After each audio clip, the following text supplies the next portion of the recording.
either. But yeah. So what's this one-page wealth compass that changed everything?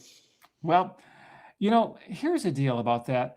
I'm a pretty simple person. I don't like complicated things. Give me a 50-page financial report and forget that. I'm not reading that deal.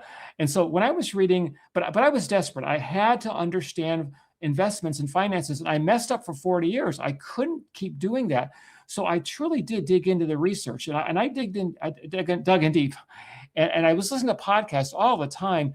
I mean, when I was driving to clients' offices, when I was working out, whatever I was doing, I was listening to them. I was kept feeding my mind with this stuff. And I had all these great ideas and I was putting them on a paper. And I said, I got to get this down on one single sheet of paper. Let me ask you something, Ryan. Have you ever read a book and it was a really good book and there was a good couple tips in there? You says, man, I'm going to use those things. That could be life-changing for me. And then a year or two later, you run across that same tip and you go, oh yeah, I was going to but I forgot, well, that's me. I did that for 40 years.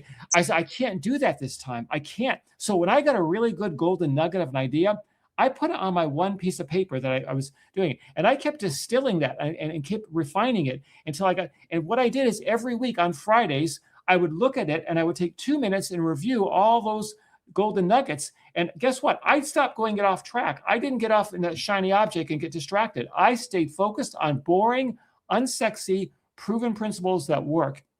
And man, did they work for me? They worked like nothing I'd ever experienced in the 40 years before that. But it was because I kept it simple. I kept it on one piece of paper and I reviewed it once a week for just 2 minutes. And that really made a huge difference for me.